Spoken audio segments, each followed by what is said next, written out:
다수가 이용하는 숙박시설은 한번 화재가 발생하면 대형 참사로 이어질 수 있어 보다 철저한 안전관리가 필요합니다.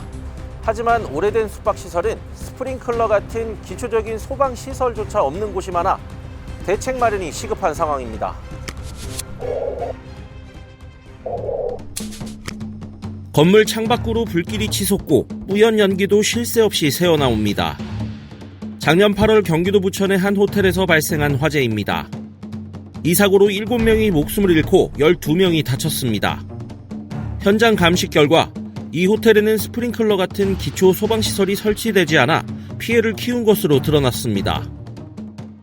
저희들이 파악하기로는 그 객실에는 스프링클러 설비는 설치가 되어 있지 않고 그 당시에 2003년도에 그 건축 완공이 났는데 그때는 그 스프링클러 대상이 아니었습니다.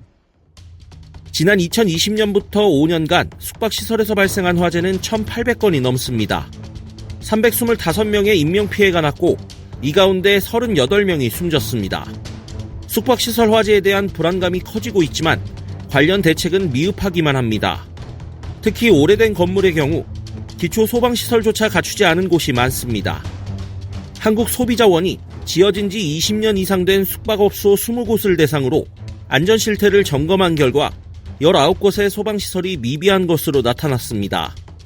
완강기는 지난 2004년, 스프링클러는 지난 2022년에서야 설치 의무가 시행됐는데 이전에 지어진 건물에는 소급 적용되지 않아 여전히 안전 사각지대로 남아있는 겁니다.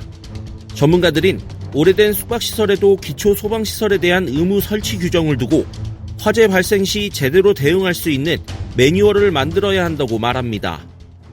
지금 오래된 숙박시설의 경우 이제 대부분 현행 소방법에 적용을 받지 않아서 이제 아주 기본적인 스프링클러 설치가 좀 미비된 상태입니다. 또 이제 숙박업소 내 이제 방화문 관리 부실이라든가 간이 완강기 설치 문제, 그리고 이제 소방시설 유지 관리 이런 것들도 잘 관리가 되고 있지 않아서 이런 안전관리의 부재 문제들 때문에 더욱더 피해를 키우고 있지 않았나 좀 생각을 하게 됩니다. 일단은 지금 스프링클러하고 완강기 설치 이런 것들 좀 확대해 나가야 될 것 같고요. 두 번째로는 적극적으로 소방 점검이 좀 이루어져야 될 것 같습니다.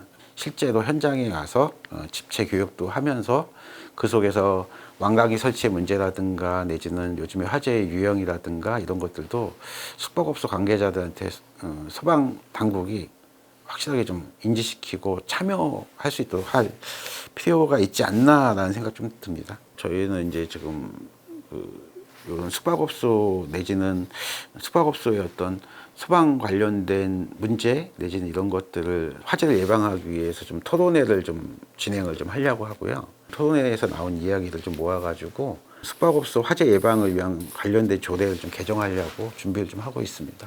그래서 조례가 조금 만들어지면은 경기도에 있는 많은 숙박업소들, 노후된 숙박업소들의 어떤 소방 안전 장비를 좀 지원하고 이런 근거들이 좀 마련될 수 있을 것 같아서 그렇게 좀 준비를 하고 있습니다. 예. 숙박시설 화재 사고를 미연에 방지하고 발생했을 땐 피해를 최소화할 수 있는 종합 대책 마련이 필요해 보입니다.